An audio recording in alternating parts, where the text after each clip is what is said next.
Gregorian calendar के मुताबिक और प्रोग्राम की शुरुआत ही फॉर्मेट के मुताबिक होती है। इतवार का दिन, साल 2025, दूसरा महीना, और अंग्रेजी कैलेंडर के मुताबिक कुछ अहम तरीन वाक़यात, कुछ घटनाएं जो आज के दिन हुई हैं माजी में।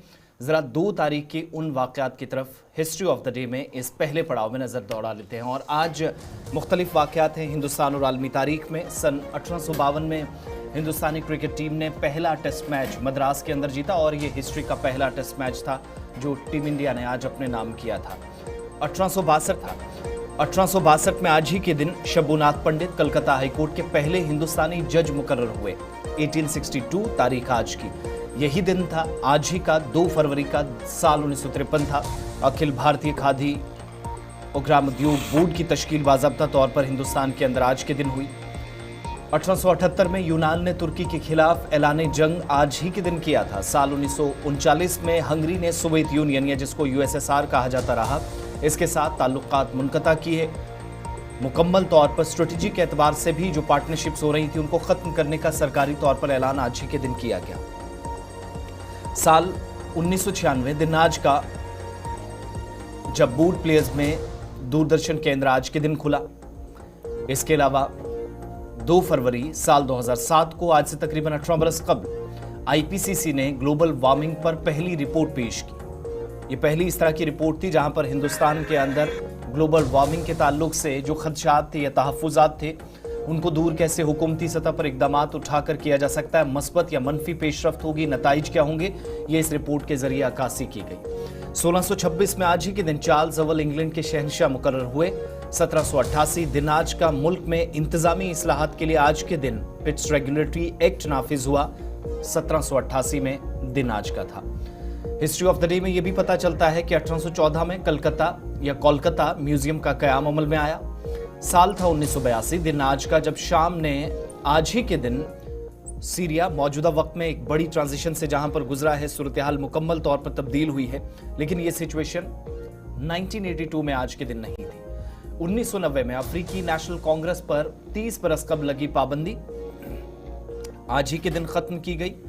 मुकम्मल तौर पर इसे खत्म करने का फैसला किया गया। हिंदुस्तान और आलमी तारीख में अहम तरीन वाक़यात पर मबनी ये special segment history of the day में बस इतना ही। यहाँ से आगे बढ़ेंगे और अब चलेंगे खबरों की तरफ। एक एक करके मौज़ूआत की जानिब बढ़ना है। न सिर्फ टेलीविजन स्क्रीन बल्कि मुख्तलिफ सोशल मीडिया प्लेटफॉर्म्स पर भी आप हमारे साथ रहेंगे। इससे पहले हम मरकज़ के ज़ेर इंतज़ाम लद्दाख और जम्मू कश्मीर की बात करें, बजट के हवाले से कुछ आदाद व शुमार, उस पर मुख्तलिफ तंजीमों या सरबराहान के रद्द-ए-अमल आपके सामने रखने हैं।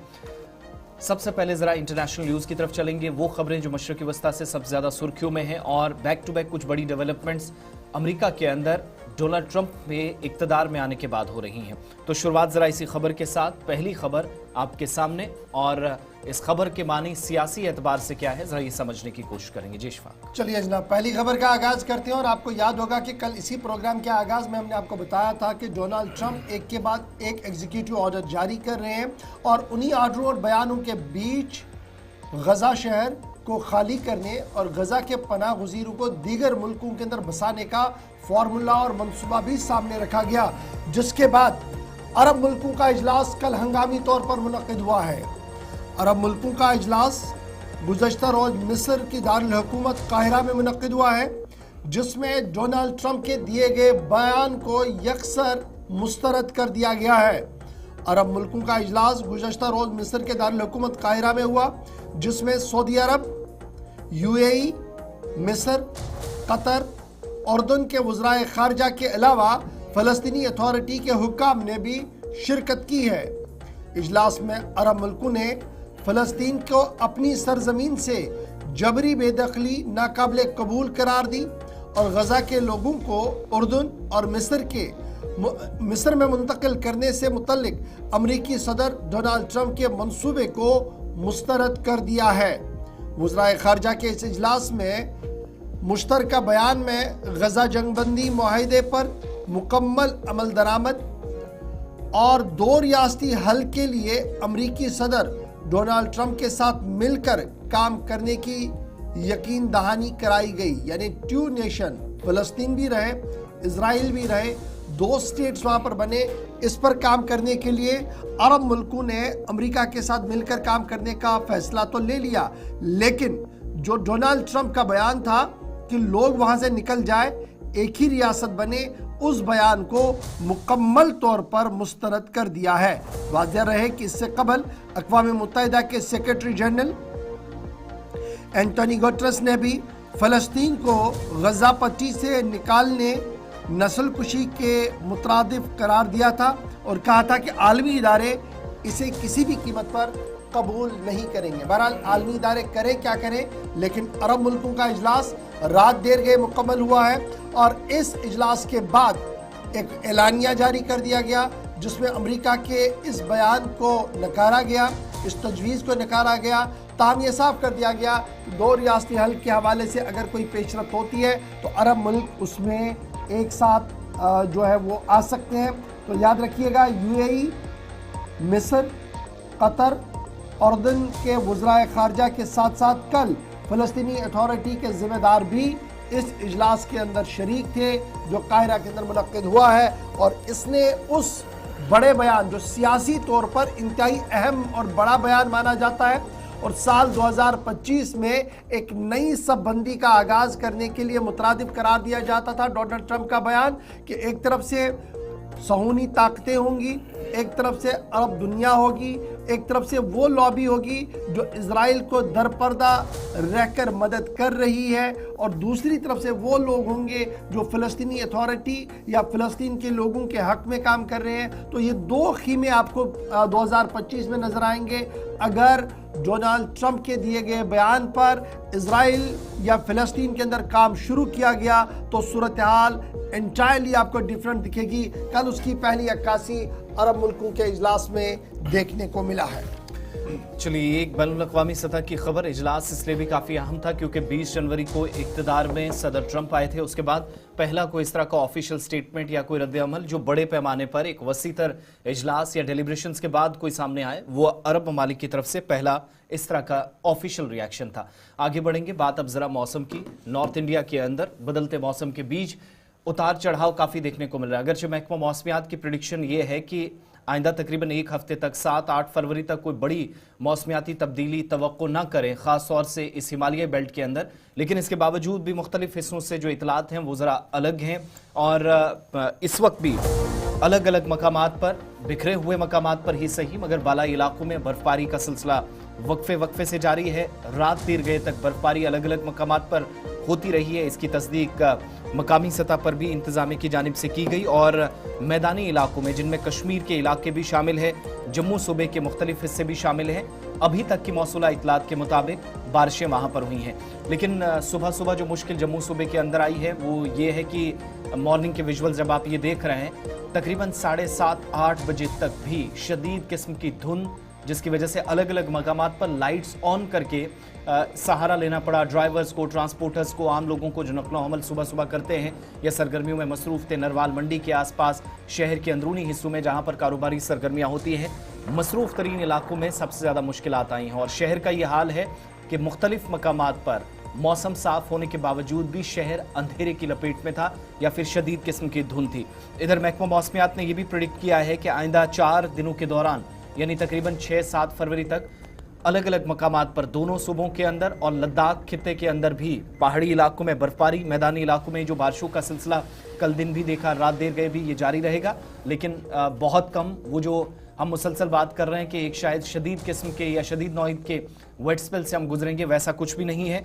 मगर ये ज़रूर है कि इस वक्त भी शहर के अंदर, श्रीनगर में जहाँ पर टेम्परेचर जो रात का भी तकरीबन 1 के आसपास जा रहा है, 0.8-9 के आसपास जा रहा है, ये इस बात की अक्कासी कर रहा है कि सूरत हाल बालाई इलाकों में तब्दील हो रही है। और आज सुबह जब कश्मीर के बेशतर हिस्सों के अंदर बालाई खित्ते खासतौर से हल्की बर्फबारी जो पहले से इम्कान जाहिर किया जा रहा था वो हुआ, लेकिन जम्मू सूबे में आते आते जहां ये महसूस हुआ कि ट्रैफिक निज़ाम आज सुबह इतवार की रोज़ बुरी तरह मुतासिर हुआ और इसका असर फ़िज़ाई रवाबित पर भी पड़ा है। और ये भी इशफाक पूछा जा रहा है क्या सुबह सुबह कोई जम्मू आने वाली और ये जो परवाज़ों के आने और जाने का सिलसिला था, किसी किस्म का खलल तो नहीं पड़ा, यानी ऑफिशियल? बिल्कुल, अभी तक अगर हम जम्मू सूबे की बात करें तो जम्मू का वाहिद हवाई अड्डा है जहां पर सुबह 7 और 8 बजे वाली और 8:15 बजे आने वाली परवाज़ें ताख़ीर से होंगी, लेकिन शेड्यूल सारी परवाज़ें 9:15 पर कर दी गई हैं। और अभी जब हम बात करें, जब हम स्टूडियो के अंदर, तो बाहर अभी भी धुंध का असर जो है वो देखने को मिल रहा है। तो इस तरीके से ये 7:30 से 7:45 के दरमियान वाली विजुअल्स है,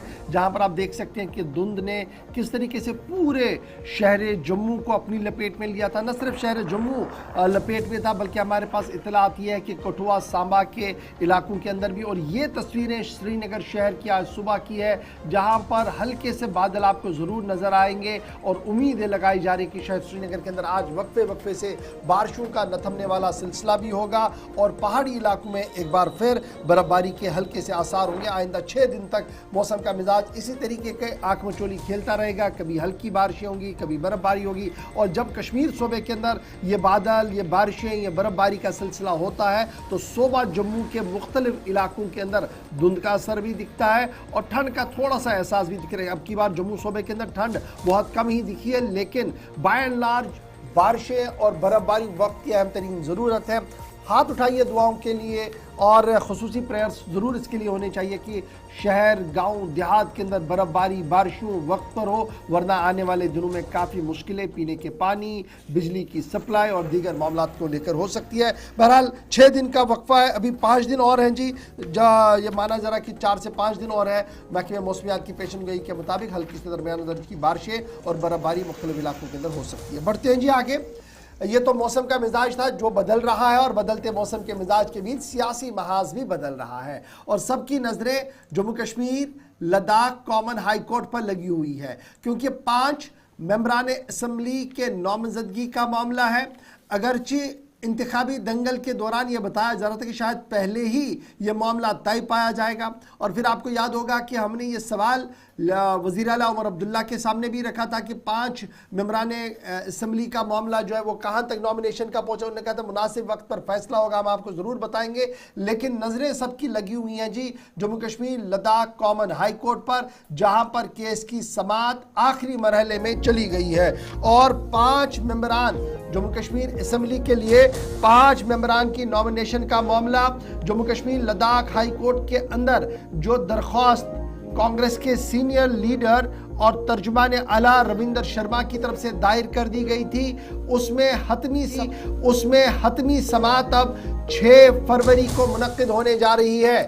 लास्ट हियरिंग जो लिस्ट की गई है फाइनल हियरिंग के लिए वो 6 फरवरी होगी और 6 फरवरी के दिन अदालत के सामने या उससे पहले ही ये मामला तय होगा कि क्या मेंबरान की नामजदगी दिल्ली से होगी या मेंबरान की नामजदगी में जम्मू कश्मीर हुकूमत का एक कलीदी रोल होगा। रिऑर्गेनाइजेशन एक्ट के हिसाब से लेफ्टिनेंट गवर्नर मनोज सिन्हा, दाखिला वजारत का एक मेजर रोल है, लेकिन उसके बरक्स भी मामला अदालत की नोटिस चला गया है और पॉलिटिकल पार्टीज ने इस मामले पर अपनी अपनी आरा भी रखी थी। लेकिन सबकी नजरें अब 6 फरवरी पर लगी हुई है, जहां पर ऑनरेबल हाई कोर्ट ने तमाम मामले की समाअत को हतमी शक्ल देनी है और 5 मेंबरान असम्बली की नामजदगी जो स्टेट असम्बली के लिए है, क्या वो होनी है, नहीं होनी है, कैसे होनी है, क्राइटेरिया क्या होना है उस ज़िमन में जम्मू कश्मीर लद्दाख हाई कोर्ट अपनी बात रखेगा। रविंदर शर्मा जो तर्जुमान आला है जम्मू कश्मीर कांग्रेस कमेटी के,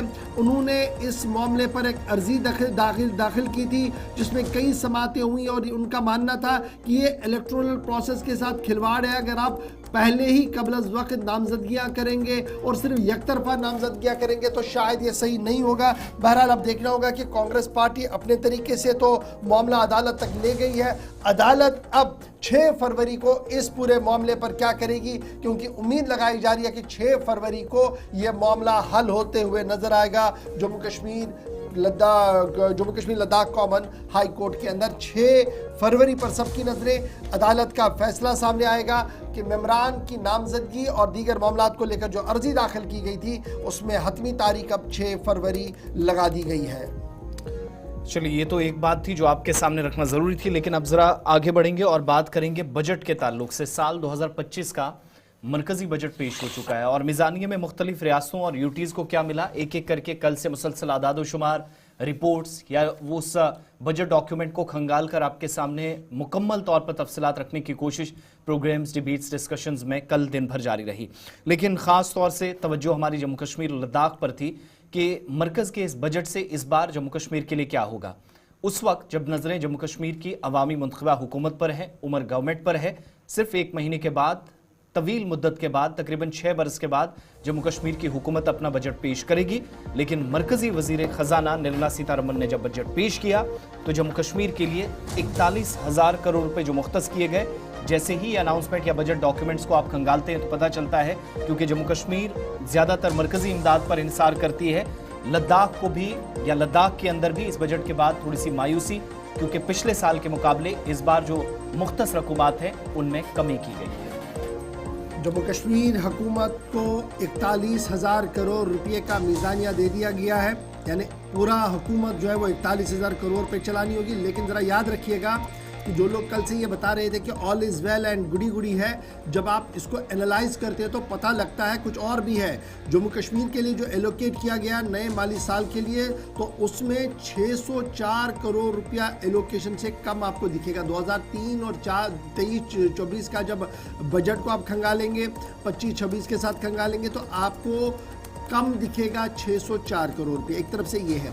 दूसरी तरफ से वज़ीर ख़जाना साहिबा ने जम्मू कश्मीर के लिए जो सेंट्रल असिस्टेंस थी, मरकज़ी मुआवनत वाला मामला था, उसमें 1,277 करोड़ रुपये का कट लगा दिया है जी। इस तरीके की इतलात आ रही है। सेंट्रल असिस्टेंस में जो है वो 1,277 करोड़ रुपया बापत साल 2025-26 है, जबकि आप इसको कंपेयर करेंगे साल 2024-25 में तो ये कुछ अलग ही आपको नज़र आएगा।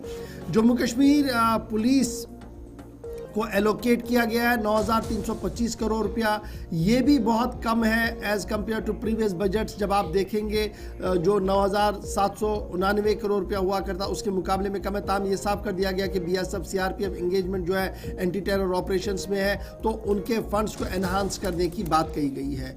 जम्मू कश्मीर मुकम्मल तौर पर इस वक्त जो है वो सेंट्रल असिस्टेंस पर डिपेंड है, क्योंकि माली वसाइल और ज़ाती वसाइल बहुत कम है, इसलिए अखराजात को पूरा करने के लिए दिल्ली पर सबकी नज़रें रहती है। लेकिन दिल्ली की तरफ से फराख दिलाना इमदाद की जो बात थी वो यहाँ बजट के अंदर नज़र अभी तक नहीं आ रही है। नेशनल कॉन्फ्रेंस ने कट्स के बावजूद भी उम्मीद जाहिर की है कि मामला थोड़े से और बेहतर होंगे। ताहम कांग्रेस, CPIM, पीपल्स कॉन्फ्रेंस समेत कई सियासी लीडरों की तरफ से बजट रिएक्शंस पर मायूसी का इजहार किया गया और उमर और मरकजी हुकूमत को तनकीद का निशाना भी बनाया गया है। अब ज़रा फटाफट से लद्दाख वाली एक खबर भी आपको बता दें कि लद्दाख के लिए 4,692 करोड़ रुपए का बजट मुख्तस किया गया है। अब आप इसको और ज़रा एनालाइज करेंगे बजट को तो पता लगेगा कि मरकजी वज़ीर ख़जाना निर्मला सीतारमन साहिबा ने कट मार दिया है जी, इम्पोज कट कर दिया है जी, तकरीबन 1,277 करोड़ रुपया सेंट्रल ग्रांट जम्मू कश्मीर के लिए।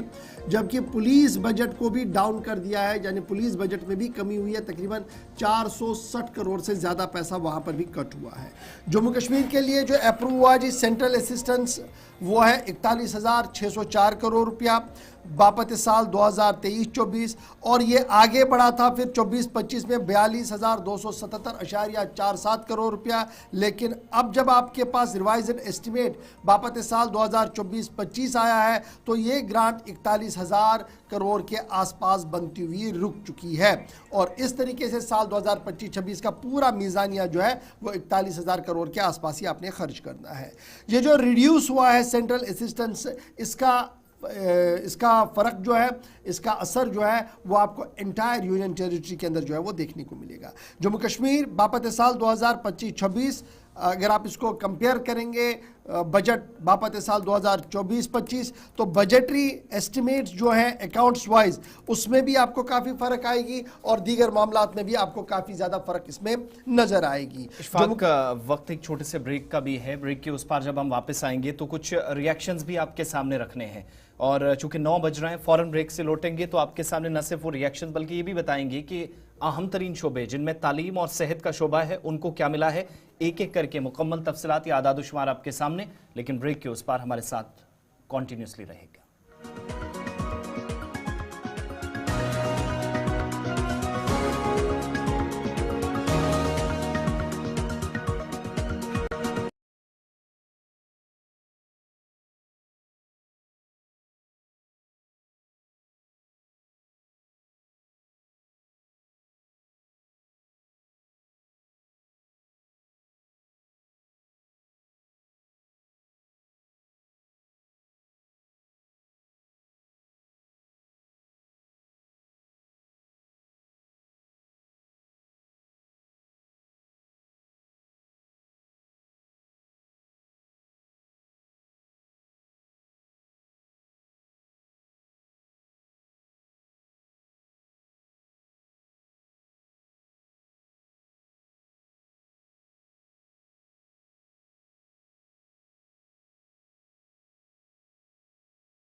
ब्रेक के बाद इस्तकबाल आप सबका। प्रोग्राम आप सलाम जेके देख रहे हैं जम्मू के स्टूडियो से बराह रास्त। 9 बज चुके हैं। ब्रेक पे जाने से पहले बात बजट की थी, लेकिन बजट में हेल्थ और एजुकेशन को क्या मिला, ज़रा एक एक करके वो भी समझेंगे। और हेल्थ के हवाले से, शोबा सेहत के हवाले से, या स्वास्थ्य सेवाएं बेहतर हों, इसके लिए सरकार की तरफ से क्या दिया गया है, और ज़रा एक एक करके इसको भी समझने की कोशिश करेंगे। इस बार आप देखेंगे तो सेहत के शोबे को वहाँ पर भी कमी नज़र आएगी आपको। कुल मिलाकर जो टोटल एलोकेशन जो इस बार बजट में हुई है,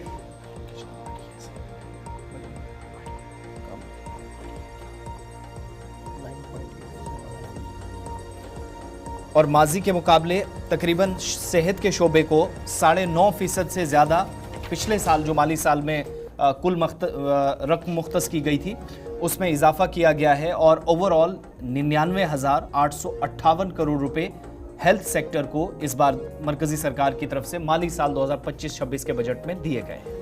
जब आप मिज़ानिया को देखेंगे तो पिछले साल जो बजट पेश की गई थी, गोशवारे को जब आप खंगालते हैं तो 9.8% बजट बढ़ाकर दे दी गई है। इस तरीके का मिज़ानिया सामने आया है। और कल ही मरकजी हुकूमत ने यह साफ किया कि रूरल और अर्बन इंफ्रास्ट्रक्चर को तवज्जो दी जाएगी और 10,000 के करीब नई मेडिकल सीट्स इमीडिएटली फिल की जाएंगी और तकरीबन 75,000 सीटें जो है वो आइंदा 5 सालों के दौरान पूरी कर दी जाएंगी। न सिर्फ इतना बल्कि मरकजी वज़ारत सेहत इस पर भी काम करेगी कि तमाम रियासतों के अंदर कैंसर सेंटर्स का क़याम हो, डे केयर सेंटर्स तमाम डिस्ट्रिक्ट अस्पतालों के अंदर बने। और इस ज़िमन में तकरीबन 200 के करीब सेंटर्स बनाने का फैसला साल 2025-26 के दौरान किया गया है। यहाँ पर ही मरकजी वज़ीर सेहत नहीं रुकी, बल्कि उन्होंने ये भी कह दिया कि कैंसर से मुंसलिक बीमार जो है या बीमारों के लिए जो दवाइयाँ आती हैं उन पर भी जो अहम तरीन टैक्सेस लगते थे उन टैक्सेस से उसको मुस्तस्ना करने का फैसला लिया।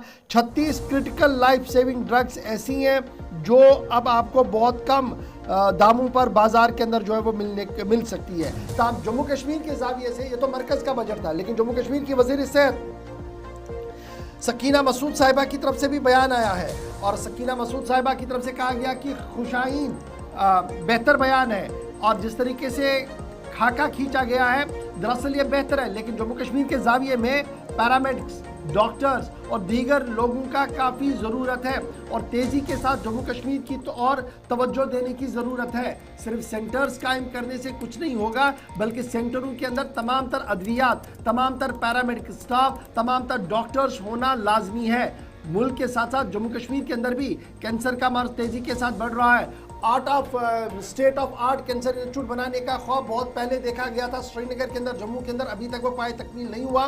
बहरहाल 200 नए सेंटर्स भी बनाए जा रहे हैं, MBBS सीटों को बढ़ाया जा रहा है, जो कहा जा रहा है कि एक पॉजिटिव स्टेप है। और पिछले मीज़ानिया के मुकाबले में 9.8% बढ़ाकर सेहत शोबे को बजट मिला है, जो एक खुशाइंद कदम माना जा रहा है। बात यहाँ से ज़रा एक और अहम खबर की ओर आती है तो दिल्ली के बजट की बात की, लेकिन बजटिंग के दौरान जम्मू कश्मीर बजट की भी तैयारी हो रही हैं। और इस ज़िमन में जब सेहत शोबे की बात हो रही है तो खबर यह भी आ रही है कि रियासती इंतजामिया भी कमर कस चुकी है और रियासती इंतजामिया ने मजीद 4 जराइयां उस दायरे में लाने का फैसला किया है जहां पर मुफ्त की जाएंगी और इसका बाज़ाब्ता तौर पर उसी प्रोसीजर ऑफ को जो SOPs है उस SOPs में लाने का फैसला किया गया है, जिसे आप आयुष्मान भारत प्रधानमंत्री जन आरोग्य योजना कहते हैं। सरकार की तरफ से प्रपोज किया गया है कि 4 सर्जिकल प्रोसीजर्स को जो है जो पब्लिक हॉस्पिटलों के अंदर अब किए जाएंगे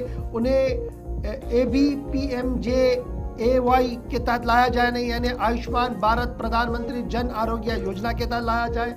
नई पॉलिसी फिल वक्त आला सती इदारों के सामने है, यानी वजारत सेहत के आला तरीन जिम्मेदार वजीर सेहत के सामने है, इस पर बात चल रही है। जम्मू कश्मीर के अंदर कुल मिलाकर 251 अस्पताल ऐसे हैं जो एम्पेनल्ड है PMJ-AY स्कीम के तहत। और आगे जब आप इसको और खंगालेंगे तो पता लगेगा कि ABPMJ-AY सेहत स्कीम जो है ये काफ़ी दिनों से सुर्खियों के अंदर थी, क्योंकि टोकिया वाला मामला था। लोगों का मानना है कि आज भी जब आप इस गोल्डन कार्ड या इस कार्ड के जरिए से जर्राही या इलाज कराने की कोशिश करते तो काफ़ी मुश्किलें दरपेश आती है। लेकिन ये नया मंसूबा है क्या? कौन से ऐसे प्रोग्राम है? 4 बड़े प्रोग्राम 4 ऐसी सर्जरियां जो हुकूमत अब फ्री कराने जा रही है। जरा सीधे अपने नुमाइंदे के पास चलेंगे, इमरान नाइक को हमारे साथ है। इमरान, मरकजी सेहत के अंदर 9.8% बजट में इजाफा हुआ है। मरकजी वजीर सेहत बता रही है कि डॉक्टरों की तैनाती होगी, नीम तिबी अमले की तैनाती होगी। एक खाका मोटा मोटा उनकी तरफ से कल खींचा गया है, लेकिन इस खाके के बीच बड़ी खबर यह कि जम्मू कश्मीर इंतजामिया भी कमर कस रही है और मजीद लोगों को आसानी हो इस ज़िमन में एक वाइट पेपर और एक प्रपोजल को तरतीब दिया गया है जो शायद अगले हफ्ते किसी भी वक्त मंजूर हो सकता है। इमरान, क्या अब तक मेरी आवाज आ रही है? इमरान को दोबारा इमरान से कांटेक्ट करेंगे, लेकिन बड़ी बात यह है कि वो जो मामलात पहले थे वो सुलझा लिए गए। पेमेंट्स का जो इशू था उस पर सरकार की तरफ से काफ़ी मुदाखलत हुई। इसी स्कीम के तहत जिन अस्पतालों ने यहाँ तक कि इलाज फराहम करना बंद कर दिया था, जिससे एक कसीर आबादी मुतासिर हुई थी। कुल मिलाकर आप देखते हैं तो 70 से 75 लाख के आसपास लोग जो जम्मू कश्मीर के अंदर भी इस स्कीम से मुस्तफ़ीद होते हैं, बराह रास्त जिनको फ़ायदा मिलता है आयुष्मान कार्ड के तहत। लेकिन 4 अहम तरीन जराहियाँ जिनको कराने का ये फैसला, जिस पर हतमी मोहर लगने का मतलब ये है कि मरकज़ के ज़ेर इंतज़ाम इलाके में भी वो लोग जिनको एमरजेंसी में या खित्ते से बाहर जाकर ऑपरेट कराने की ज़रूरत पड़ती थी या जराहियों की ज़रूरत पड़ती थी, शायद उससे थोड़ी सी राहत मिल सकती है। दूसरी बात यह कि हुकूमती सतह पर मज़ीद इक़दामात की तरफ तवज्जो देने के लिए भी तकरीबन ये एक तरह का इशारा है कि सरकारी अस्पताल अभी भी फोकस हैं, निजी अस्पताल भी फोकस जिन पर ज़्यादा सरकार का है। इंपॉर्टेंट चीज़ ये कि उस आबादी को कैटर करना इस खित्ते के अंदर जो या तो मिडिल क्लास है या निचले दर्जे पर, या आप कह सकते हैं गरीबी की सतह से नीचे ज़िंदगी गुजारने वाले लोग हैं, शायद मुश्किलात से बाहर उनको भी निकाला जा सकता है। इमरान नाइक को हमारे साथ हैं। इमरान, आप तक आवाज़ पहुँच रही है? जी जी, बताएं। बताइएगा क्या मज़ीद तफसीलात हैं ये 4 जराहियों के हवाले से, चूँकि जराहियों का जो तरीक़ाकार है उसको महफूज रखने की जो तजवीज़ पेश की गई है आयुष्मान स्कीम के तहत, क्या इससे बदलने वाला है? और जो लोग ऑलरेडी मुस्तफीद हो रहे थे, क्या उसमें और एड ऑन होते हुए हम देखेंगे? देखिए, पहली बात यह है कि जो बड़ी 4 सर्जरीज है, जो एम्पैनलर जो हॉस्पिटल से प्राइवेट हॉस्पिटल्स जिन्हें गवर्नमेंट ने आयुष्मान स्कीम के तहत या गोल्डन कार्ड के तहत ये जो सर्जरी से करने का जो है फायदा दिया है, और इस हवाले से हमारे पास जो रिपोर्ट है गुज़िश्ता साल 103 करोड़ रुपए जो प्राइवेट हॉस्पिटल्स का दावा है कि 103 करोड़ रुपए की जो सर्जरी है वो इनके हॉस्पिटल्स में हुई है, इन 4 सर्जरीज की। लेकिन अब गवर्नमेंट इस पे गौर कर रही है कि जो प्राइवेट हॉस्पिटल्स है, 4 ये जो सर्जरी प्राइवेट हॉस्पिटल्स को इन 4 सर्जरियों से बाहर निकाला जाए, उनको इससे मुस्तफीद नहीं रखा जाएगा। लेकिन अब सवाल यह है कि सरकार ने ये मन क्यों बनाया है? अगरचे सरकार ने 133 ऐसे प्राइवेट हॉस्पिटल्स को इस आयुष्मान भारत स्कीम के तहत जो है एम्पैनल किया, लेकिन अब आखिर ये क्या वजूहात बनी कि अचानक से इन्हें इस स्कीम से दूर किया जा रहा है? लेकिन चूंकि सरकार के पास कई सारी शिकायत आई थी कि इन सर्जरीज की वजह से जो प्राइवेट हॉस्पिटल्स है वो इसका नाजायज इस्तेमाल कर रहे हैं, ऑल्दो कि ये क्लेम है और ये किस हद तक सही है वो सरकार ही बेहतर जानती है, लेकिन सरकार ने फिलहाल मन बना लिया है और इस पे इस वक्त काम जारी है। और ये बताया जा रहा है कि जो 4 सर्जरी है, जैसे फिशर सर्जरी है, हेमोराइड की सर्जरी है, और इसी तरीके से अपेंडिक्स की जो सर्जरी है, ये 4 ऐसी बड़ी सर्जरीज है जो प्राइवेट हॉस्पिटल्स में की जाती थी इस गोल्डन कार्ड के तहत। लेकिन अब फिलहाल तो अभी ऑफिशियल ऑर्डर नहीं आया है, लेकिन प्रपोजल है। लेकिन इस हवाले से जो प्राइवेट हॉस्पिटल्स है उन्होंने कंसर्न इस हवाले से किया है, और मेरे पास जो इतलात है कि मंडे को गवर्नमेंट से प्राइवेट हॉस्पिटल्स के जो वफद है वो मिलने जा रहा है इस हवाले से। लेकिन जहां हम इस स्कीम के तहत देख रहे हैं कि गरीब लोगों को फायदा मिल रहा है, नो डाउट अबाउट दैट कि जो हमारे गवर्नमेंट हॉस्पिटल से उन पे काफ़ी जो है लोड है, इस वक्त फ्लो काफ़ी ज़्यादा है। और ये भी 2 दिन पहले की बात है कि हमारे SMHS हॉस्पिटल में एक छोटी सी सर्जरी के लिए 2.5 महीने का वक्त दिया गया, और इसी तरह से एक टेस्ट के लिए 2-2, 3-3, 4-4 महीने का वक्त दिया जाता है। तो जाहिर सी बात है जब इस तरह की इसकी सर्जरीज होंगी तो इसमें कितना वक्त लग सकता है हमारे हॉस्पिटल्स में। लेकिन जहां सरकार को ये शिकायत मिल रही है, जैसे कि एक शिकायत ये है कि अगर किसी पेशेंट को हॉस्पिटल में, प्राइवेट हॉस्पिटल में लिया जाता है इस एम्पैनल हॉस्पिटल में सर्जरी के लिए, और वो गोल्डन कार्ड का इस्तेमाल करते हैं, अगर उन्हें 2 दिन वहां पे एडमिट किया जाता है, और शिकायत यह है कि उन्हें वहां पे 4 दिन के लिए एडमिट रखा जाता है ताकि इस कार्ड का जो है, आयुष्मान स्कीम का जो है गैर जो है अन एथिकल तरीके से या गैर अखलाकी तरीके से जो है इससे पैसे वसूल करे या इससे जो है फायदा उठा सके। सो इसी तरीके की और भी कई सारी शिकायत है जिसकी वजह से अब सरकार समझती है कि इनको बंद किया जाएगा।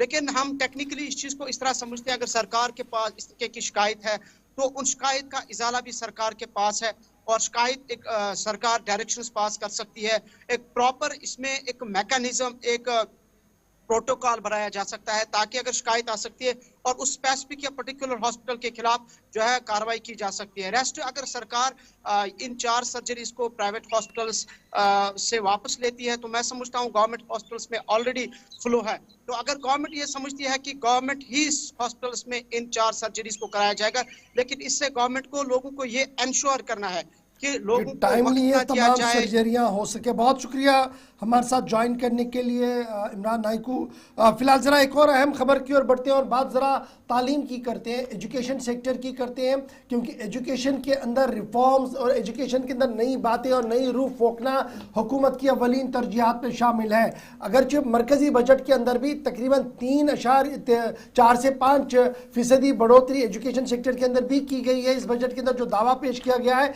लेकिन जम्मू कश्मीर आते हैं और बात ज़रा महकमा तालीम की करते हैं। आपको याद होगा कि पिछले कई दिनों से मुसलसल हम स्कूलों के मुख्तलिफ बयानात और स्कूलों पर मुख्तलिफ रिपोर्ट्स आपके सामने रख रहे हैं, लेकिन ज़रा बात आज एक किताब की करते हैं और लाइब्रेरीज़ की करते हैं, ई डिजिटल लाइब्रेरीज़ की करते हैं जो आज के दिन में एक कलीदी और अहम तरीन रोल निभा रही है। लेकिन एजुकेशन सेक्टर और डिजिटल लाइब्रेरीज का खाका जब आप जम्मू कश्मीर के अंदर खंगालने की कोशिश करते हैं तो पता लगता है सरकार प्राइवेट सेक्टर के अंदर भी जो हमारे स्कूल चल रहे हैं तो कुल मिलाकर सिर्फ 1% स्कूल ऐसे हैं सरकार और प्राइवेट के अंदर जहां पर डिजिटल लाइब्रेरी का कयाम अमल में लाया गया है।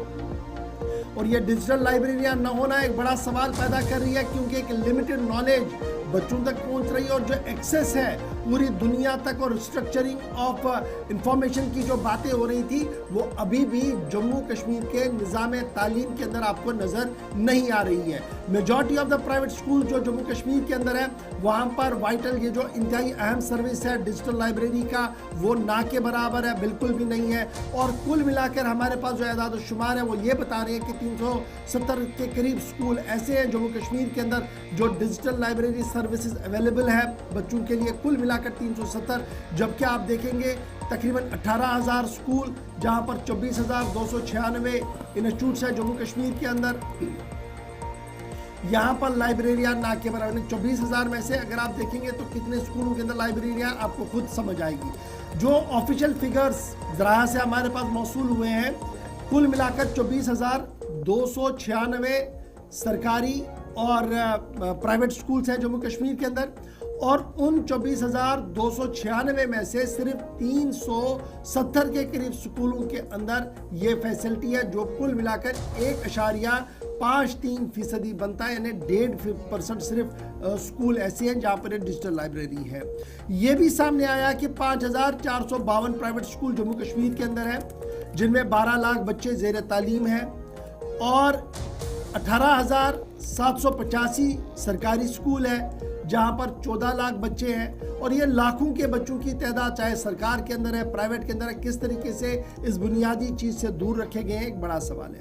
ऑप्शनल फिगर ये भी बता रहे हैं कि टोटल स्कूल जो जम्मू कश्मीर के हैं उनके अंदर की सूरत हाल ये है कि या तो डिजिटल लाइब्रेरी नहीं है, अगर कंप्यूटर रखा गया तो इंटरनेट फैसिलिटी नहीं है, अगर कहीं पर इंटरनेट दिया गया है तो बैकअप पर बिजली की फैसिलिटी नहीं है। तो गोनागो मुश्किलात से तमाम चीज़ें जो है वो दो चार है। सीधे श्रीनगर सईद इरफान फाजिल इस खबर पर मजीद अपडेट के लिए हमारे साथ है। सईद इरफान फाजिल, निज़ाम तालीम को बेहतर बनाना बुनियादी सहूलियात के अंदर रखा गया है और ये कहा गया कि ये राइट टू एजुकेशन है जी, फिर नेशनल एजुकेशन पॉलिसी भी हमारे सामने है। लेकिन जम्मू कश्मीर आते आते इस निज़ाम को जिस जिद्दत के साथ जिस तेज़ी के साथ आगे बढ़ाना था वो अभी तक भी नज़र नहीं आ रहा है। क्या हम ये माने कि निज़ाम तालीम को चलाने वाले लोग इन तमाम मामलों को जानबूझकर नज़रअंदाज करते हैं या हालात ऐसे हैं कि इस पर वक्त ही नहीं मिल रहा है काम करने के लिए?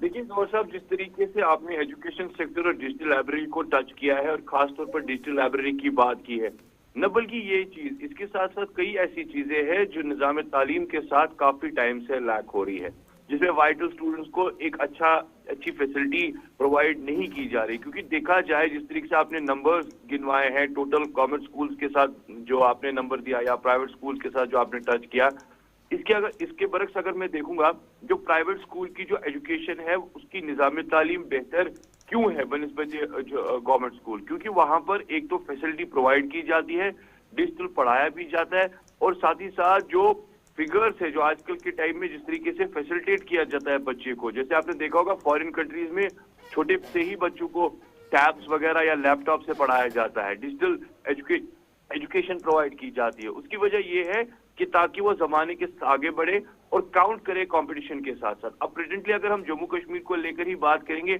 यहाँ के फिगर्स में भी ये सारी चीजें, ये प्रॉब्लम है। अगर हम ऑफिशियल काउंट को लेकर बात करेंगे पब्लिक स्कूल या जम्मू कश्मीर के साथ साथ, उसमें आप देखेंगे 0 and extremely low students enrolment है।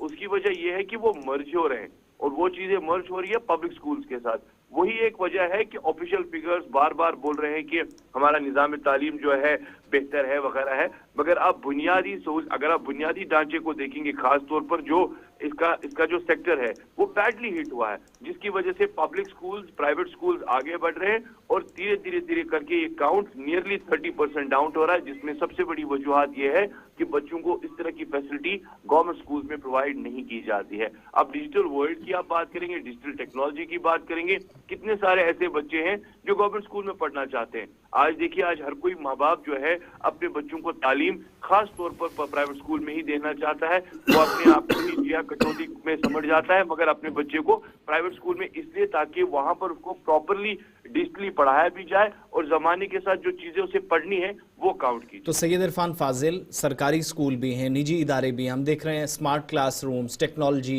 एआई पर ज़्यादा तवज्जो है। मौजूदा वक्त में क्या सरकार के पास कोई ऐसा डेटा भी है जिसको एनालाइज करके बता रहे हैं कि इतने स्कूल हमने कवर किए हैं डिजिटलाइजेशन के प्रोसेस के तहत, या कितने में काम होना बाकी है, या अभी सिर्फ चूंकि एक मरकज का दबाव है, नई एजुकेशन पॉलिसी भी है, उसके मुताबिक काम चल रहा है स्लोली?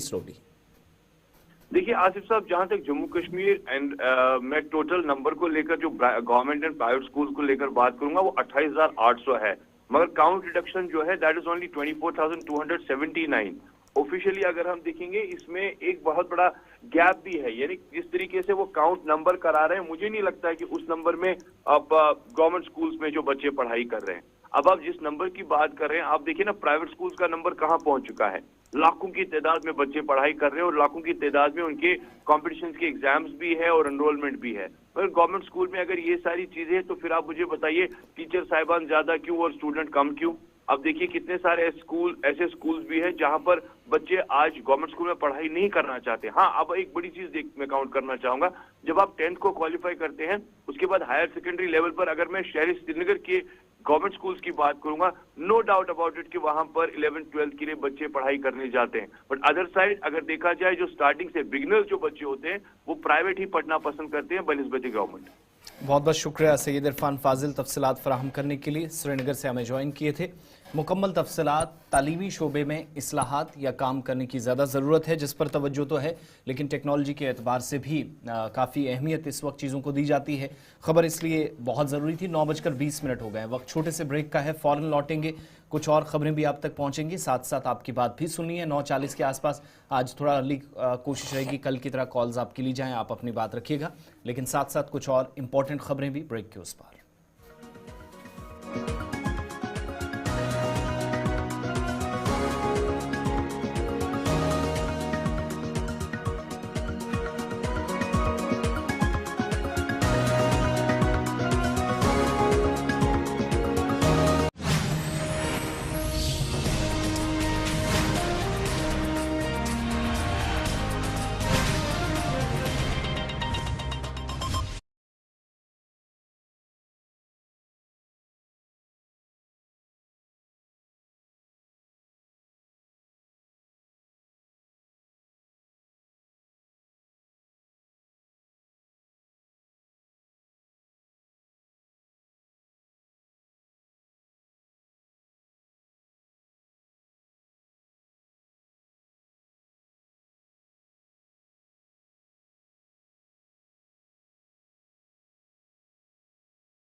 ब्रेक के बाद प्रोग्राम सलाम जेके में आपका इस्तकबाल। कोशिश करें कि 9:40 के आसपास आप कॉल्स मिलाना शुरू करें। टीवी की आवाज़ बंद रखेंगे, थोड़ी देर में उस तरफ चलेंगे। 15 मिनट तक तकरीबन अभी खबरें आप तक पहुंचेंगी और तज्जिया भी साथ साथ। बात ज़रा असातिज़ा की भी कर लेते हैं। टीचर्स जिनको सिर्फ एक हफ्ते के बाद वापस स्कूलों में लौटना है क्योंकि विंटर वेकेशंस ख़त्म होने जा रही हैं और एक हफ्ते के बाद सरकारी अहकामात के मुताबिक और वो जो पुराना ऑर्डर था उसको दोबारा याद दिलाते हुए कहा गया है कि कोई भी सरकारी उस्ताद 10 फरवरी 2025 से गैर हाजिर नहीं रहेगा। जितने भी टीचर्स हैं 10 फरवरी से अपने जो कंसर्न स्टेशंस हैं, स्कूल्स हैं, वहां पर वो दस्तयाब रहेंगे। कंसर्न अथॉरिटीज़ ने इस बात की तस्दीक कर दी है, चाहे वो डिस्ट्रिक्ट लेवल पर हो, जोनल दफ्तर हो, हाजिरी देने की वहां पर ज़रूरत नहीं है। अपने अपने दफ्तरों में फौरी तौर से 10 फरवरी के बाद तमाम असातिज़ा मुतलका स्टेशन जो हैं वहीं पर दस्तयाब रहेंगे। इस सिलसिले में डायरेक्टर्स की तरफ से क्लियर कर दिया गया है कि टीचर्स को या असातिज़ा को किसी भी ज़िले या जोनल दफ्तर के अंदर बाज़ाब्ता तौर पर हाजिरी देने की कोई ज़रूरत नहीं है, लेकिन ये यकीनी बनाया जाए कि वो स्टेशन से बाहर ना हो, गैर हाजिर ना रहें। कश्मीर के अंदर डॉक्टर GN यतू, जम्मू के अंदर डायरेक्टर स्कूल एजुकेशन, जिनकी जानिब से बाज़ाब्ता तौर पर ये क्लियर कर दिया गया कि असातिज़ा की खिदमात किसी भी वक्त दरकार हो सकती हैं और इसलिए उन्हें दस्तयाब रहना होगा, स्टेशन से बाहर ना हो। ये बयान एक ऐसे वक्त में सामने आया जब तदरीसी बरादरी में इस हवाले से इब्हाम भी पाया जा रहा था कि आया अपने मुतलका ज़िले हेडक्वार्टर्स में मौजूद होना चाहिए या नहीं। तो इससे पहले क्लेरिफिकेशंस भी आ गई हैं। सरमाई तातीलात ख़त्म होने जा रही हैं। जब ये छुट्टियों के अनाउंसमेंट दिसंबर से पहले हुई थी उस वक्त भी क्लियर कर दिया गया था नवंबर में कि 10 फरवरी 2025 से अपने डिस्ट्रिक्ट हेडक्वार्टर्स में मौजूद रहना चाहिए, जबकि स्कूल बाज़ाब्ता तौर पर 1 मार्च से दोबारा खुलना शुरू होंगे, अपना काम करेंगे। लेकिन वजाहत कर दी गई है कि किसी भी उस्ताद को कंसर्न दफ्तर में आना है, बल्कि ज़िले या जोनल दफ्तर में वो नहीं जाएंगे। स्टेशंस पर उनकी ज़रूरत पड़ सकती है और इसलिए उनको इतला दी गई है कि 10 फरवरी से स्कूलों में रिपोर्ट करने बाज़ाब्ता तौर पर रिपोर्ट करेंगे। तदरीसी बरादरी किसी भी तरीके से उलझन पैदा करके किसी भी तरीके से क्योस और कन्फ्यूजन में ना हो। डायरेक्टर तालीम ने सूरत हाल वाज़े कर दी है और असातिज़ा को सिर्फ अपने स्टेशंस पर, अपने स्कूलों या दफातर के अंदर 10 फरवरी के बाद काम करना होगा। कहीं डिस्ट्रिक्ट हेडक्वार्टर पर जाने की ज़रूरत नहीं है। ये उस कन्फ्यूजन को दूर किया गया है जो पुराने ऑर्डर के बाद बहुत सारे लोग पूछ रहे थे कि ये असल में ये हेडक्वार्टर लफ्ज़ जो इस्तेमाल किया गया है ये किसके लिए। बाद में तदरीसी बरादरी इसमें काफ़ी इब्हाम में भी पाई गई थी। ये तो एक बात थी असातिज़ा के हवाले से या मुलाजमीन के हवाले से, लेकिन बात अब ज़रा बिजली महकमे के मुलाजमीन या PDD मुलाजमीन की भी कर लेते हैं। आर्जी मुलाजमीन सड़कों पर थे, एहतिजाज किया रहा था, लेकिन बिजली की प्राइवेटाइजेशन या निजीकारी के मामले पर भी एक और एहतिजाज की तैयारी की जा रही है। और इस सिलसिले में कश्मीर सूबे में और जम्मू सूबे के अंदर मुख्तलिफ मुलाजमी जो PDD महकमे के साथ मिलकर काम करने वाली तंजीमें हैं, अंजुमनें हैं, उनके सरबराहान की जानिब से मुशावरत के बाद एक प्लान तरतीब दिया गया है कि 4 फरवरी 2025 यानी परसों मंगल का दिन एहतिजाज किया जाएगा। हो सकता है कि उससे पहले कोई डेलिब्रेशन सरकार के साथ हो, कोई रास्ता निकालने की कोशिश हो, लेकिन सरकारी तौर पर ऑफिशियली कंफर्म कर दिया गया है PDD की जानिब से या इन मुलाजमीन की तरफ से एक खत के जरिए Jammu Kashmir power employees coordination committee ने यह साफ कर दिया है कि सरकार का एक बड़ा जो प्लान है प्राइवेटाइजेशन का और डिस्ट्रीब्यूशन का, इसको मुतासिर नहीं होने दिया जाएगा। तमाम वो मुलाजमीन, कहा गया है कि PDD एम्प्लॉयज़ जिसमें JKPEC top of the list है और KPDCL ने बाज़ाब्ता तौर पर नुकसानात से बचने के लिए इस लेटर के मुताबिक इक़दाम तो उठाए। कहा गया कि रेवेन्यू बढ़ेगा, बिलिंग प्रोसेस बेहतर होगा और बिलिंग के या जो बिल जमा करना या कलेक्शंस का जो सिलसिला है वो बेहतर होगा। एहतिसाब को, शफाफियत को यकीनी बनाया जाएगा। हर सतह पर इस खत के जरिए इल्ज़ामात लगे हैं कि नाकामी हाथ लगी है, जिसके बाद ना तो मुलाजमीन के इशूज सॉल्व हुए और वो जो प्राइवेटाइजेशन का इशू था जिस पर मुलाजमीन कई बार सड़क पर आए, बाद में हुकूमत ने डेलिब्रेशन करके इनको वापस दफातर में बुलाया, तो वो मुलाजमीन दोबारा, जिनमें ज़्यादातर परमानेंट मुलाजिम हैं, इन तंजीमों के मुताबिक उन्होंने तमाम लोगों को कॉन्फिडेंस में लिया। इसके बाद एहतिजाज का प्लान बनाया गया। इधर जम्मू सूबे के अंदर भी तमाम मुलाजमीन जो कमेटियां हैं या कोऑर्डिनेशन कमेटियां हैं उनके साथ भी रब्ता करके एहतिजाज तरतीब दिया गया है 4 फरवरी को। लेकिन कुछ तंजीमों के ज़िम्मेदारान से हमारी बात हुई जिनके मुताबिक एक दूसरा रास्ता भी इख्तियार किया जाएगा, वो है मुशावरत का। अगर सरकार किसी नतीजे पर पहुंचती है, लेकिन मामलात सेम ही है, इश्यूज जो हैं उन पर हर एक वो पार्टी, हर एक वो ग्रुप, हर एक वो तंजीम जो मुलाजमीन के हुकूक के लिए बात कर रही है, प्राइवेटाइजेशन के खिलाफ है, वो तमाम लोग कह रहे हैं कि लाइन एक ही है, सेल्फ इंटरेस्ट को देखना है। मगर इस बात को भी यकीनी बनाया जाएगा कि क्या मीटिंग से बातचीत से, मुशावरत से, वार्तालाप से कोई रास्ता निकलता नहीं तो उसके बाद एहतिजाज पर जाएंगे। यानी कुल मिलाकर 70 से 80% ऐसे लोग हैं जो 4 तारीख को एहतिजाज की कॉल कर चुके हैं और इस एहतिजाज की call power employees coordination committee Jammu Kashmir की जानिब से दी गई है परसों 4 फेब को। चलिए जनाब, मुलाजमीन एहतिजाज करेंगे, मुतालबात उनके हैं, मसाइल उनके हैं, हल करना हुकूमत का काम है। थोड़ी देर में आपके मसाइल मामलात भी हुकूमत की नज़र करेंगे, लेकिन ज़रा आपको एक और अहम और हसास मसले की और तवज्जो भी दिलाए जो इन दिनों हमारे घरों के अंदर हो रहा है और उस पर गुफ्तगू की माहिरीन की तरफ से, यानी डॉक्टर्स का पैनल बैठा, उन्होंने सिचुएशन को एसेस किया और फिर ये कहा कि जनाब ये कोई छोटा इशू नहीं है, ये तो पेंडेमिक है और ये वबा अगर अभी नहीं रोकी गई तो आने वाली नस्लें तबाह हो सकती हैं। यानी मामला टेलीफोन, मोबाइल के इस्तेमाल का है और मोबाइल के इस्तेमाल को लेकर जिसे डिजिटल एडिक्शन का नाम दिया गया, कहा गया कि एक संगीन रुख इख्तियार कर चुका है। डिजिटल एडिक्शन बच्चों के अंदर तेजी के साथ फैल रहा है और इसका असर अब आने वाली नस्लों पर बुरी तरह से पड़ रहा है। माहिरीन तिब की तरफ से इस बात का खुलासा रात देर गए श्रीनगर के अंदर एक मुकालमे के दौरान पेश किया गया। डॉक्टरों की तरफ से यह साफ कर दिया गया कि इस एडिक्शन और पेंडेमिक से बाहर आने के लिए हमें कलेक्टिव एफर्ट्स की ज़रूरत है। बच्चे जिनका स्क्रीन टाइम बहुत ज़्यादा होता है उसको कम करने की ज़रूरत है। वालिदैन जिनका स्क्रीन टाइम सबसे ज़्यादा रहता है उसको कम करने की ज़रूरत है और ये पूरा प्रोसेस सिर्फ 10 से 15 दिन के अंदर अंदर हो सकता है अगर सही तरीके से इस पर अमल दरामद हो जाए।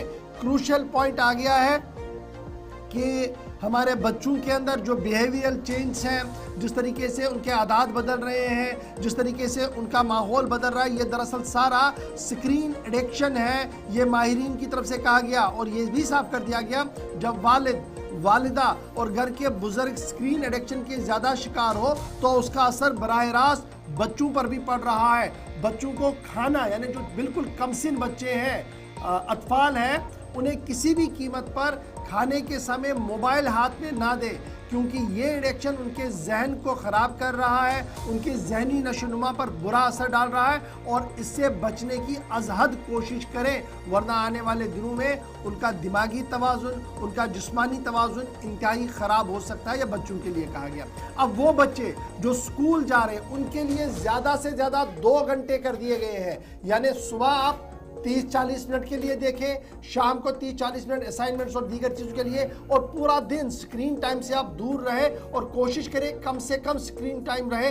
ये भी माहिरीन की तरफ से कहा गया है। मारूफ मौली डॉक्टर सुशील राजदान की तरफ से ये साफ कर दिया गया कि मोबाइल फ़ोन का जिस तरीके का इस्तेमाल घरों के अंदर हो रहा है, स्कूलों के अंदर हो रहा है, इंस्टीट्यूशंस के अंदर हो रहा है, ये ब्रेन डेवलपमेंट पर एक बहुत बड़ा असर डाल रहा है। यानी जो मैं कल भी बता रहा था, रिसर्च नहीं हो रहा है। अब आप गूगल पर जाकर किसी AI चैट पर जाकर पूरी रिसर्च निकाल लेते हैं और आप अपने दिमाग का इस्तेमाल नहीं कर पाते हैं। ये ब्रेन डेवलपमेंट पर एक बड़ा असर डाल रहा है। सुशील राजदान जो मारूफ न्यूरोलॉजिस्ट है उनकी तरफ से ये बात कह दी गई है और न सिर्फ वालिदैन से बल्कि असातिज़ा से और सोसाइटी के हर सेक्शन से ये कह दिया गया है कि हम पेंडेमिक में चले गए हैं और ये डिजिटल एडिक्शन जो है इससे बाहर निकलना हम सब के लिए लाजिम मलजूम है, चाहे वो वालिद है, वालिदा है, बुजुर्ग है, बच्चा है, सबको हमने दूर रहना। और ये सिर्फ प्रोसेस अगर बनाया जाए कि मैंने बहुत कम देखना है तो 10 से 12 दिनों के अंदर अंदर पूरी सिचुएशन जो है वो क्लियर हो सकती है।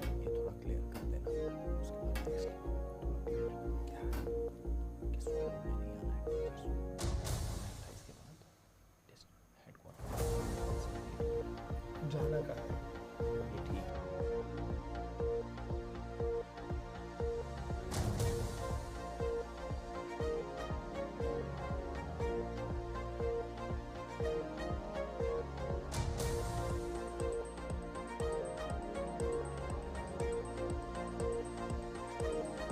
एडिक्शन की बात और इस उम्मीद के साथ कि हम सब इस पर काम करेंगे। लेकिन इस बीच एक और इतला आपके लिए देनी है जी, बड़ी इंपॉर्टेंट बात है ये। और थोड़ी देर पहले हम असातिज़ा के लिए ख़बर बता रहे थे और इसमें मैं मशकूर हूँ डॉक्टर GN यत्तू साहब का जो नाज़िम तालीम है, उनकी तरफ से एक और वजाहत दे दी गई है और ये वजाहत और ये हमारे लिए थी, बेसिकली हमसे शायद वो ख़बर में कहीं रह गई थी, इसलिए इसको ज़रा और क्लियर कर दी। टीचर से कहा गया है कि वो स्कूल 10 फरवरी को ना जाए, यानी जो रिक्वायर्ड टू ज्वाइन स्कूल है वो 10 फरवरी है। उससे पहले उनको कहा गया कि आप जनाब डिस्ट्रिक्ट हेडक्वार्टर्स के आसपास मौजूद रहे, यानी अगर आप बैरूनी रियासत है, बैरूनी मुल्क है, तो आप जनाब वापस सफ़र करें और 10 तारीख से पहले पहले आप अपने हेडक्वार्टर्स पर मौजूद रहें। अगर जोन के अंदर ज़रूरत पड़ी, डिस्ट्रिक्ट के अंदर ज़रूरत पड़ी या ब्लॉक लेवल पर ज़रूरत पड़ी तो आपकी खिदमत को लिया जा सकता है। आपने स्कूल ज्वाइन नहीं करना है, ये क्लियर कर दिया गया है। ये बड़ी इंपॉर्टेंट है कि teachers are not required to join school on 10th of Feb, but they have to be at headquarter.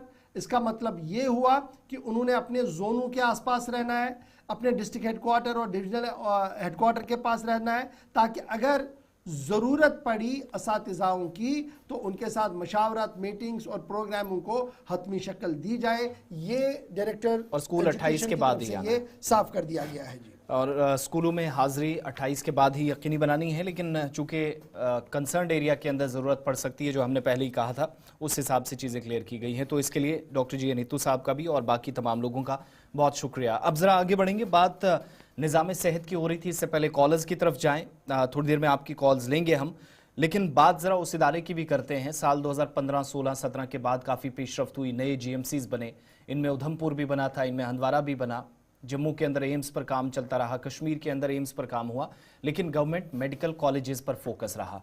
एक नॉर्थ कश्मीर के हंदवारा के अंदर दौरे हाजिर में काम करता है, बड़ा इदारा है, और दूसरी तरफ जम्मू सूबे के उधमपुर में भी एक बड़ा इदारा काम करता है। लेकिन जब आप ढांचे की तरफ जाते हैं, जो बार बार पूछा जाता है, काम क्यों सुस्त रफ्तारी से होता है, क्या हुकूमती पॉलिसी में कोई कमज़ोरी है, कोई कमी है, ऐसी क्या वजूहत है, तो कुछ चीज़ें और आदाद शुमार ज़रूरी है, हमने मुनासिब समझा आपके सामने रखा जाए। सिर्फ आप आज GMC हंदवारा की बात करेंगे तो गुज़श्ता 4 बरसों के दौरान, इन लास्ट 4 ईयर्स, जो ऑफिशियल कंफर्मेशन है जिसके मुताबिक हंदवारा के अंदर 4 बरसों में महज 4 इमारतें तामीर हुई।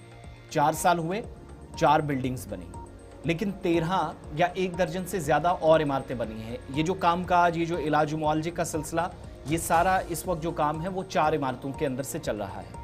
बाकी 13 जो है उनको एक अंदाजे के मुताबिक तकरीबन 13 साल मजीद इसमें लग सकते हैं। एक बात। दूसरा, एक तो तदरीसी अमला, दूसरा जो नीम तिब्बी अमला है, जिसमें मुख्तलिफ इलाकों के लोगों को, एक बड़ी आबादी को कैटर करने वाला ये इदारा है। 752 में से 70% असामियां इस वक्त भी खाली हैं, जो पोस्ट हैं वो खाली पड़ी हुई हैं। 2 चीज़ें समझिएगा कि जम्मू कश्मीर के अंदर जिस हिसाब से सिस्टम काम करता है वो बड़ी परेशानी का सबब इसलिए क्योंकि काम मुकर्रर मुद्दत के अंदर कभी कंप्लीट हुआ ही नहीं। हमने बड़े जो मंसूबे हैं उनमें देखा, वही हंदवारा के अंदर भी हुआ। दूसरा, ये जो खाली असामियां हैं ये इस बड़े शोबे को मुतासिर करती हैं, और हैं भी कहाँ पर? तिब के शोबे में, मेडिकल फील्ड के अंदर, जहाँ मुश्किलात काफ़ी ज़्यादा हैं। अपने नुमाइंदे के पास चलेंगे, भट्ट शमीम भी हमारे साथ ज्वाइन किए हुए हैं, ज़रा चीज़ों को और समझने की ज़रूरत है। शमीम भट्ट, ये जो इस वक्त 2-4 चीज़ें हैं कि 4 बरस 4 इमारतें, मज़ीद 13 हैं तो शायद 12-13 साल और लग सकते हैं जिस हिसाब से अभी तक काम हुआ है, क्योंकि मौसम और बाकी सारी चीज़ें भी दिमाग में रखनी होती हैं। लेकिन सबसे इंपॉर्टेंट पॉइंट इस खबर में जो हमारे लिए है वो ये कि 752 टोटल पोस्ट, ओवर 70% से ज़्यादा पोस्टें जो हैं वो इस वक्त खाली हैं। कैसे काम चल रहा है इस बड़े इदारे में?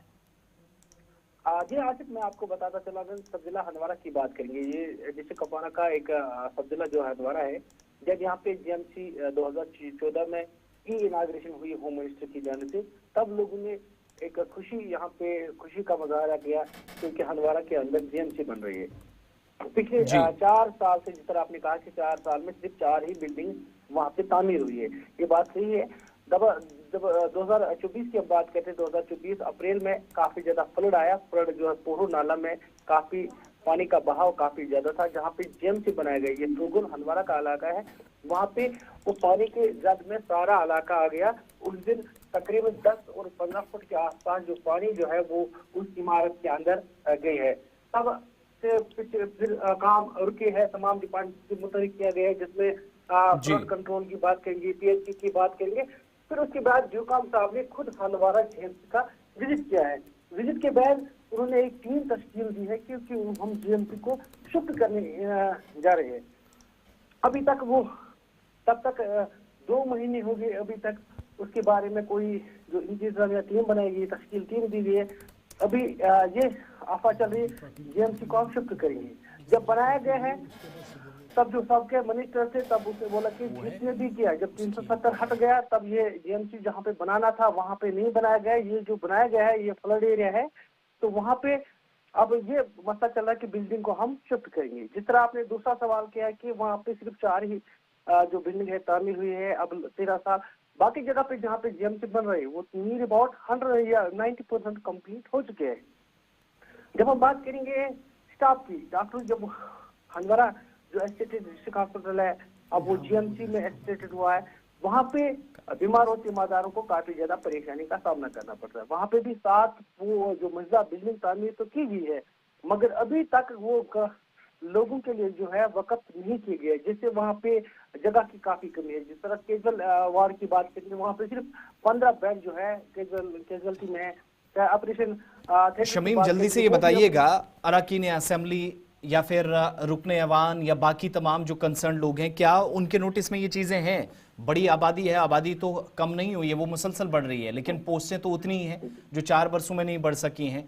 तो जब रश भी बढ़ता है तो फिर वही बात होगी ना कि शायद एक तरह का वो रेफरल सिस्टम जिस पर ज्यादा डिपेंड हो जाता है इस बड़े इदारे के अंदर। जी आज जिस तरह आपने कहा कि जब हंदवारा में जीएमसी का दर्जा दिया गया, जो डिस्ट्रिक्ट अस्पताल हुआ करते थे उसको एस्टेटेड जीएमसी बनाए गए, तब लोगों की उम्मीदें काफी बढ़ चुकी है। मगर जो फैसिलिटीज है वो अभी डिस्ट्रिक्ट हॉस्पिटल की है, क्योंकि वहाँ पे जो जिस तरह मैंने कहा कि एक बेड पे 4 पेशेंट्स को बैठना पड़ता है, क्योंकि वहाँ पे जगह की काफी ज्यादा कमी है। जिस तरह मेरे कंसर्न एमएलए साहब या उसके बाद यहाँ पे जो हेल्थ मिनिस्टर है मिस्टर सकीना जीतो ने भी यहाँ पे दौरा किया है, ड्यूकम साहब ने खुद दौरा किया है। मगर जो बिल्डिंग वहाँ पे बनाई गई, जो डिस्ट्रिक्ट हॉस्पिटल के सामने जो नई बिल्डिंग तामीर की गई है 7 मंजिला, वो 200 बेड पे है, अभी तक वो लोगों के लिए वक़्फ नहीं किए गए, जिससे वहाँ पे बीमार और तीमारदारों को काफी ज्यादा परेशानी का सामना करना पड़ता है। जब मच्छर टंगरार केयरिंग से हमारी माई बहनें दर्द में होती है, या जिस तरह कल मैंने स्टोरी किया है कि वहाँ पे पिछले 15 दिन से सिटी स्कैन मशीन खराब है।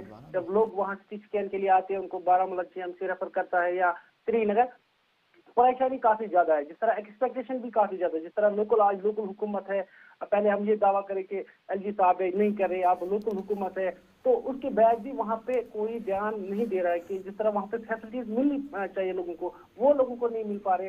लोग फिर वहाँ से निराश होकर वापस चले जाते हैं, या तो उनको। ठीक है, बहुत शुक्रिया भट्ट शमीम हमारे साथ प्रोग्राम में ज्वाइन करने के लिए और मुकम्मल तफसीलात फराहम करने के लिए। हंदवारा से हमें हमारे नुमाइंदे ज्वाइन किए थे, बड़े इदारे की बात हो रही थी, मुश्किलात हैं और तकरीबन यही सिलसिला, ये पोस्टें कम होना, जो मखसूस मकामात पर डॉक्टर्स की तैनाती या स्पेशलिस्ट डॉक्टर्स की कमी होना, ये सब डिस्ट्रिक्ट हॉस्पिटल्स और डिस्ट्रिक्ट हॉस्पिटल्स में भी यही सिलसिला है। बहरहाल डिस्पेंसरी या उससे निचली सतह पर स्पेशल डॉक्टर्स होंगे वो तो हम एक्सपेक्ट नहीं करेंगे। जो हेल्थ मिनिस्टर ने पिछले दिनों कंफर्म भी किया था, क्लैरिफिकेशंस उनकी तरफ से दी गई थी गुलिस्तान न्यूज़ कॉन्क्लेव के अंदर, लेकिन बड़े इदारों के अंदर मुसीबतें हैं जिनके लिए शायद ज़्यादा काम या तवज्जो देने की ज़रूरत है। आगे बढ़ेंगे, खबरों पर ज़रा ब्रेक लगाएंगे, आप लोगों की कॉल्स भी सुननी है, मुसलसल हमारे साथ रब्ता करने की कोशिश हो रही है। 4 नंबर्स आपकी स्क्रीन पर आ रहे हैं और इन 4 नंबर्स में से किसी एक पर भी आपकी कॉल लगेगी, लेकिन जब आप कॉल करेंगे कम से कम वक्त लें, 30-40 सेकंड में अपनी बात रखें और टीवी की आवाज़ बंद कर लें। फर्स्ट कॉलर लाइन पर हैं। हेलो, बोल रहा हूं सोपोर से जी। आज बजट के हवाले मुझे बात करनी थी। गवर्नर साहब, कल जो हमारी मैडम ने बजट जो से पेश किया, हमें देखना है कि जम्मू कश्मीर क्या उसमें मिलेगा हमें जम्मू कश्मीर को। क्या जो हमें लास्ट ईयर जो बजट हमें मिला था, क्या वो हम पूरा खर्च कर सके?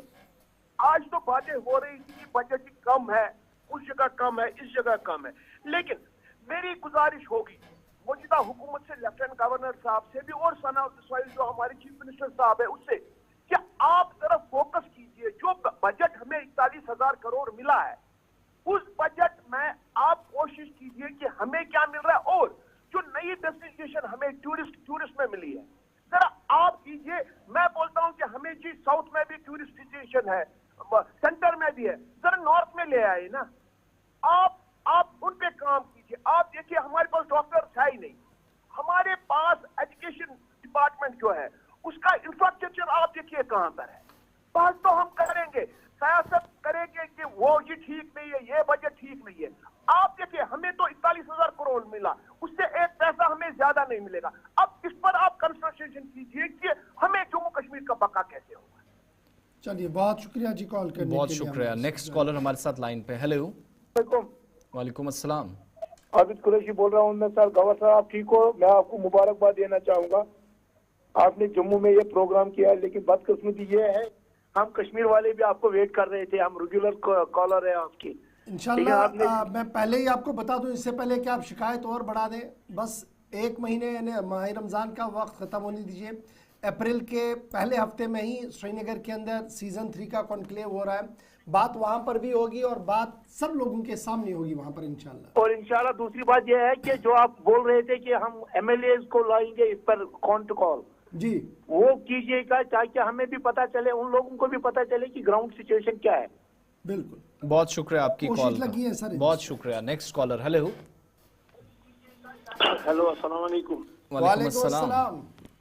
सफा मलिक सेमी पे अब्दुल मजीद करान तुम स्कूल वुकल कत करान सर बस यस कौमस न खुदा खोब आ टीचर सह इमाम साहब तमिस कर गवर्नमेंट कहें सकीना तो कोड़ 8वीं हसा वजह सारी 10वीं बहुत सरकारी स्कूल मज ग बचन दिवान होर कुन तलिमा हाथ सा लेख ये तम हसा पान बनियान वनान बे दिवान लाख रपये गरीब खानदान नश क्या गरीब कूर कत वात और बिचार सो गरस मज मोमो सह कत अंदर या कर गर क्या यस तो खुदा सुन खौफ तस कर गवर्नमेंट ववर्नमेंट कहें। चलो सड़ा शुक्रिया कॉल करने बाबत। एक और बहुत कॉलर है हमारे साथ। हेलो हेलो जी, नाम बताइएगा, कहां से? नाम बताएं अपना। हेलो। चलिए लाइन ड्रॉप करें। नेक्स्ट कॉल 125876699448 पर किसी एक नंबर पे चारों लाइंस ओपन हैं, आप कॉल करें। Next collar. हेलो जी, नाम बताएं, कहां से? हाँ हेलो जी जी बताएं। हाँ अस्सलाम वालेकुम। वालेकुम अस्सलाम वरहमतुल्लाह। हाँ बहुत अब्दुल रशीद बेमनी पे जी अब्दुल रशीद साहब। हजरत अर्ज कर गरस ब्रो फोन क्रैक गोमुत टास आमुत जीज गमुत 4 रेत ब्रो एप्लिकेशन त्रमुत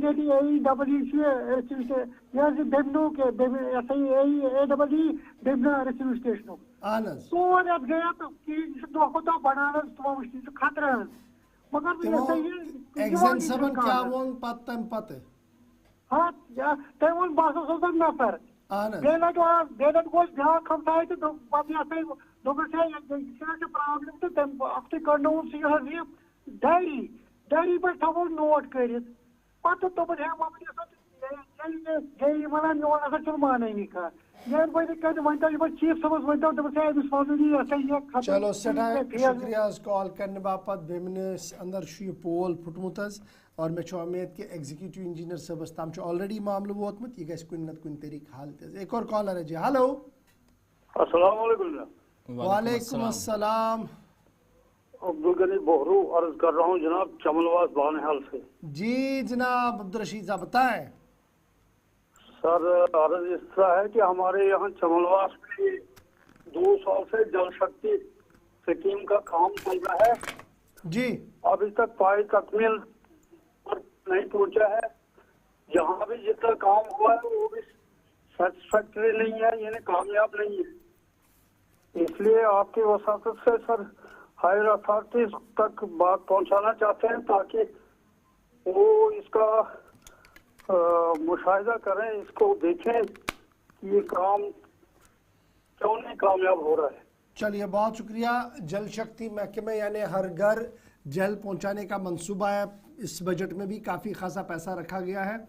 शिकायत है चमलवास बानिहाल के लोगों की कि जनाब काम सही तरीके से नहीं हो रहा है, इंतज़ामिया ज़रा मुतहरिक हो जाए। देखिए मुझे उम्मीद है कि जो आवाज़ आपने उठाई है ये एक की नहीं है, ये एक इलाके की है, उस इलाके की है। शायद ही इंतज़ामिया की ज़्यादा नज़र उस इलाके की ओर पड़ रही है, लेकिन डिप्टी कमिश्नर साहब आपके बड़े मजबूत हैं, काफ़ी एक्टिव भी दिखते हैं। मुझे उम्मीद है कि JJM और ड्यूकॉम के जो ऑफिशियल्स और DC ऑफिस के जो जिम्मेदारान हैं वो ज़रूर इसकी ओर देखेंगे, क्योंकि DC साहब की नोटिस में ज़रूर मामला लाया जाएगा। जी एक और कॉलर हमारे साथ है जी। हेलो हेलो अस्सलाम वालेकुम गवर साहब। जी वालेकुम अस्सलाम।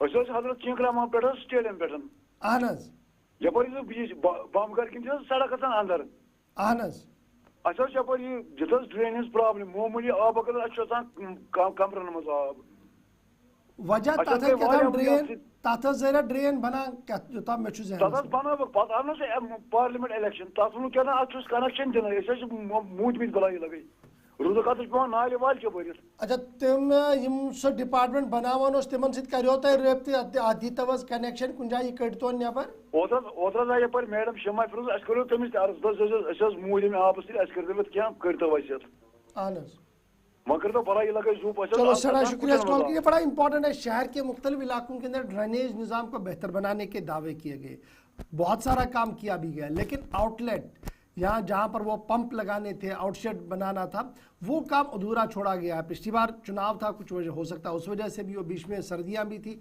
लेकिन मुझे उम्मीद है कि municipal corporation, urban local bodies और हाउसिंग डिपार्टमेंट के ज़िम्मेदार अपनी अपनी काम को ज़रा समझे और शहरी श्रीनगर को निजात दिलाएँ जी इस बड़ी मुसीबत से। ये मुख्तलिफ इलाकों के अंदर इस तरीके का मामला है, चाहे वो आप नारकरा की बात करें, कल भी वहाँ से शिकायत आई थी, हैदरपुरा की बात करें, वहाँ से इस तरीके की शिकायत है, फिर अभी ये जो शहरी श्रीनगर और ये मान लीजिए डिप्टी कमिश्नर के दफ्तर के बिल्कुल पास का इलाका है, चिनकराल मोहल्ला और आसपास का इलाका, मुझे उम्मीद है कि ज़रूर हुकूमती इदारों तक आपकी आवाज़ जाएगी और मसला किसी न किसी तरीके से हल होगा। एक और कॉलर। हेलो,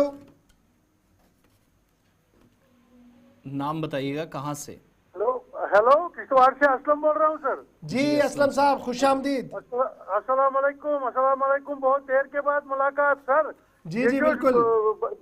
बजट के मुतालिक जावेद साहब ने बोला, उन्होंने एक हकीकत बयान की जी। ये बजट आता है, ये तो वेलकम करते हैं पॉलिटिकली लोग, लेकिन ये अपने जेब में डालने के लिए इसका वेलकम करते हैं या लोगों के लिए? हमारा हॉस्पिटल, हमारा एक पेशेंट हार्ट अटैक हो गया और उसको एम्बुलेंस नहीं मिली, उसने प्राइवेट एम्बुलेंस करके, हॉस्पिटल वाले बोलते हैं कि हमारे पास एम्बुलेंस है लेकिन टायर नहीं है। तो ये हजारों करोड़ रुपए का हमें समझ नहीं आती है। और जनाब दूसरी बात, हमारे ठेकेदार जो 5-6 साल से जिनका वाजिबुल अदा गवर्नमेंट के पास है, वो उसमें से 1 रुपया भी उनको नहीं मिल रहा है, जो कि परेशानी हाल है। जो अमीर तरीन तबका था वो आज गुर्बत में मुब्तला है। बैंकों के कर्ज, लोगों का लेना देना, उस ये बात कम से कम जो जम्मू कश्मीर का बजट होगा, गौहर साहब खुदा के लिए आपने हमेशा लोगों का काम किया है, इस बात को कम से कम ये जम्मू कश्मीर के बजट में उसमें से कुछ हिस्सा ठेकेदारों को भी जरूर। मुझे उम्मीद है, मैंने लास्ट टाइम सीएम साहब की नोटिस में जब हमारा कॉन्क्लेव था बदलता जम्मू कश्मीर सीजन 2, तो उसमें हमने ये मसला उठाया, बात की सीएम साहब से, उन्होंने कहा कि खजाने खाली है, लेकिन अभी मरकजी मामलत वाला मामला भी उतना नहीं है। लेकिन लेटेस्ट होप सो कि जब वो मनसूबाबंदी करें तो उन हज़ारों लोगों का भी सोचे जिन्होंने काम तो किया है, सरकार के कहने पर किया है, वाजिबुल अदा उनका पड़ा हुआ है, वो उनको मिल जाए। एक बहुत ही बड़ा बर्निंग इशू है, क्योंकि हज़ारों करोड़ रुपया ये वाजिबुल अदा है जी। एक और कॉलर हमारे साथ। हेलो हेलो, नाम बताइएगा, कहाँ से? मैं यहाँ से सर अनंता कैरीबल से। बताएं जी। जी, हमें यहाँ पर न पानी है। जी जी बताएं।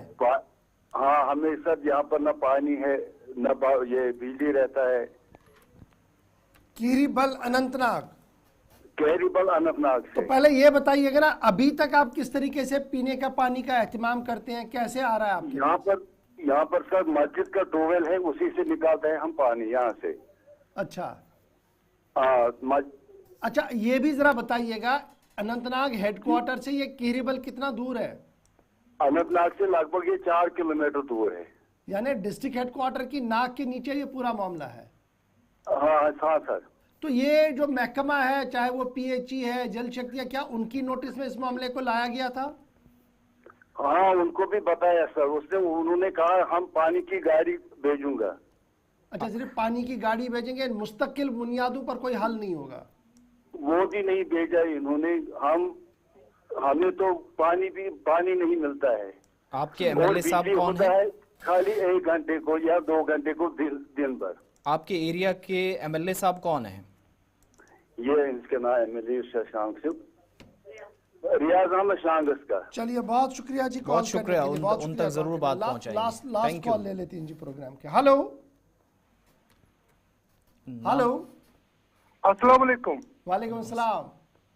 हाँ सर, सर मेरी एक गुजारिश है कि 2 दिन पहले आप बात कर रहे थे कि नॉर्थ कश्मीर में हेल्थ का जो ढांचा है वो इतना मजबूत नहीं है। 2 दिन पहले आप बात कर रहे थे। बिल्कुल सर, मेरी एक राय है इसमें कि इसमें आप जो कमिश्नर साहब से बात करके उसको एक राय दोगे कि जो भी एडमिनिस्ट्रेटर है वो या उसकी कारकर्दगी अच्छी नहीं है, दैट्स वाई कि हेल्थ सेक्टर पीछे जा रहा है। तो इस बारे में जब भी हेल्थ एडमिनिस्ट्रेटर लेना होगा तो पहले उसकी पिछली कारकर्दगी देखा जाए, जहां इसने काम किया है वहां का फीडबैक क्या है। सीनियरिटी पे ही बिल्कुल ये रूल न बनाया जाए कि ये भाई सीनियर है, इसको कुछ आए या ना आए, इसमें टैलेंट है या नहीं है, इसको लेंगे बड़ी जगह पे। प्लीज सीनियरिटी प्लस उसका टैलेंट, उसका पिछला काम देखा जाए और फिर उसको लिया जाए। उसका फीडबैक उस जगह से लिया जाए जहाँ उसने काम किया होगा। अगर वो वहां पे नाकाम हुआ होगा तो बड़ी जिम्मेदारी देने में क्या फायदा है, वहां भी खराबी कर देगा। और दूसरा, जो कि वहां पे डॉक्टर्स होते हैं, सर्जन, गायनिकोलॉजिस्ट, वो जब नर्सिंग होम में काम करते हैं तो वो कहाँ से पेशेंट खिसक के ले जाते हैं, निकाल के ले जाते हैं, वो उसी हॉस्टल से ले जाते हैं जहाँ वो काम करते हैं। तो वहां का नेक्सस जो है उसको ब्रेक किया जाए, चाहे उनकी ट्रांसफर रेगुलरली की जाए, चाहे और कोई तरीका देख के वो नेक्सस जो बना हुआ होता है between the nursing homes and hostel, वो ब्रेक किया जाए। बहुत ये 2 तरीके हैं। करने के लिए बड़ा इम्पोर्टेंट बात है जो आपकी तरफ से कही गई है, और मुझे उम्मीद है कि सईद आबिद रशीद साहब भी आपकी आवाज़ को सुन रहे होंगे।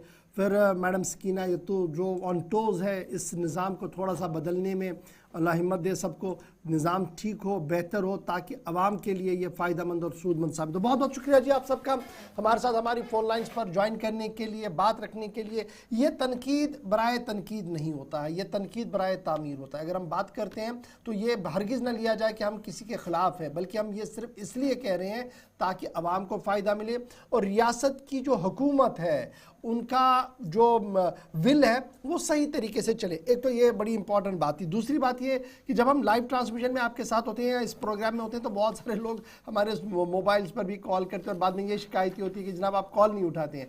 कॉलिंग के लिए 4 नंबर हमने पहले 1 हुआ करता था, फिर 2 कर दिया, अब 4 कर दिए हैं। 4 नंबर आपके सामने रहते हैं और हर दिन हम ये कॉल्स लेते हैं। बरादर क्या मेरे मोबाइल पर, आसिफ साहब के मोबाइल पर या हमारे जो नेटवर्क के मोबाइल है उन पर कॉल करें। अच्छा है कि अपनी बात को प्लेटफॉर्म पर रखिए, प्रॉपर प्लेटफॉर्म पर रखिए। और मुझे ये उम्मीद है कि हुकूमती इदारे जो है वो लगातार इस मामले को देखती रहती हैं। जी आसिफ, चलिए इससे पहले वेदर अपडेट्स की तरफ जाएं। आपने सकीना यतूर साहिबा का नाम लिया, सोशल वेलफेयर डिपार्टमेंट SWD के ताल्लुक से भी खबर ज़रा आपको बताना ज़रूरी है, क्योंकि एक छोटा सा कदम लेकिन शायद राहत बहुत सारे लोगों को पहुंचा सकता है। ये तफसीलात आपके सामने, और उसके बाद सीधा वेदर अपडेट की तरफ चलेंगे। महकमा समाजी बहबूद या सोशल वेलफेयर डिपार्टमेंट की तरफ से एक हेल्पलाइन नंबर जारी किया गया है, और बुनियादी मकसद ये है कि जो सीनियर सिटीजन्स हैं या मुअम्मर अफराद हैं, कम से कम उनको 2 एतबार से, एक तो इमोशनल सपोर्ट अगर कहीं पर ज़रूरत है, कई लोग होते हैं बेसहारा, तो महकमा थोड़ी सी शायद उसमें बेहतरी ला सकता है, उनकी मदद कर सकता है किसी एतबार से।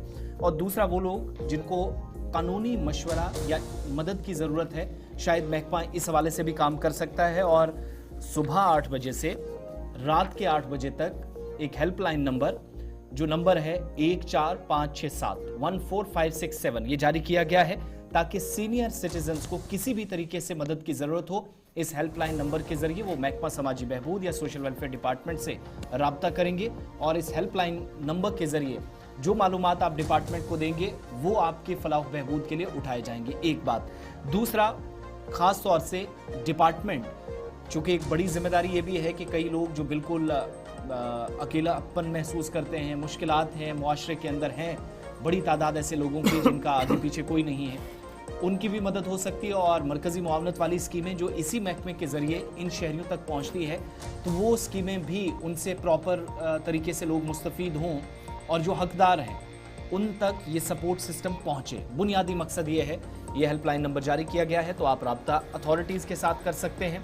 सोशल वेलफेयर डिपार्टमेंट के नंबर है 14567 14567 helpline number social welfare department की तरफ से दोबारा शुरू कर दिया गया। पहले था, बीच में बंद हो गया था, इसको रिलॉन्च कर दिया गया है मुअम्मर अशखास के लिए, बुजुर्गों के लिए, अगर उन्हें किसी भी तरीके की कोई गाइडेंस, कोई हेल्प चाहिए तो इस पर आप कॉल कर सकते। थोड़ी देर पहले मैंने कॉल किया था तो 2-3 ज़ुबानों में बात आती है, पहले कश्मीरी, फिर हिंदी, फिर उर्दू, और इस तरीके से वो कोशिश करते हैं और बता भी देते हैं कि 8 से 8 के दरमियान आप कॉल करें। फटाफट से जनाब वेदर अपडेट पर चलते हैं, क्योंकि इतवार का दिन है, आपने और भी काम करने हैं, तो हम अपने प्रोग्राम को अपने आखिरी पड़ाव पर लिए चलते हैं। वेदर अपडेट आपके सामने रखते हैं और आपको बताते हैं कि जम्मू कश्मीर और लद्दाख के अंदर रात किस तरीके से गुजरी। -2.5 शहर श्रीनगर के अंदर, -0.2 काजीगुंड के अंदर, -0.7 कुपवाड़ा के अंदर, -2.6 पहलगाम के अंदर और -1.3 गांदरबल जिले के अंदर रिकॉर्ड किया गया है। बांडीपोरा नॉर्थ कश्मीर के अंदर -1.2, नॉर्थ कश्मीर बारामुल्ला के अंदर -0.9, पुलवामा साउथ कश्मीर -1.7, बडगाम सेंट्रल कश्मीर -2.6 और साउथ कश्मीर जो पहाड़ी जिला है शोपियां -0.9 डिग्री सेल्सियस रात का दर्जा हरारत रिकॉर्ड किया गया। फटाफट से जम्मू आएंगे तो कुछ स्टेशन की कहानी हमारे पास आ चुकी है। जम्मू के अंदर रात का दर्जा 8.5, सांबा के अंदर 4.8, कटरा के अंदर रात का कम से कम दर्जा 9.2, रामबन के अंदर 16 डिग्री सेल्सियस रिकॉर्ड किया गया, गर्म तरीन इलाका है, और किश्तवाड़ के अंदर 3.3 डिग्री सेल्सियस रिकॉर्ड किया गया। उधमपुर आएंगे तो यहाँ पर 6.0 डिग्री सेल्सियस रिकॉर्ड किया गया है, पुंछ के अंदर 2.4 डिग्री सेल्सियस रिकॉर्ड किया गया, और लद्दाख आते आते अभी दर्जा हरारत मनफी है। करगिल के अंदर रात का दर्जा हरारत -6.0 डिग्री सेल्सियस रिकॉर्ड किया गया है। लेह के अंदर मरकजी हेडक्वार्टर पर -10.5 डिग्री सेल्सियस रिकॉर्ड किया गया है, और द्रास जो सरतरीन इलाका है यहाँ पर दर्जा हरारत में बेहतरी आई है और -8.4 डिग्री सेल्सियस रात का दर्जा हरारत रिकॉर्ड किया गया है। तो नाज़रीन, ये था आज का प्रोग्राम सलाम जेके, जिसमें हमने आपको खबर, तजिया और तबसरा बताया, इस उम्मीद के साथ कि आप मुसलसल गुलिस्तान न्यूज़ के साथ बने रहेंगे। खबरों और तजियों का सिलसिला जारी रहेगा। छोटा सा वक्फा होगा, वक्फे के उस पार एक और खबरनामा। अल्लाह मियां नासिर।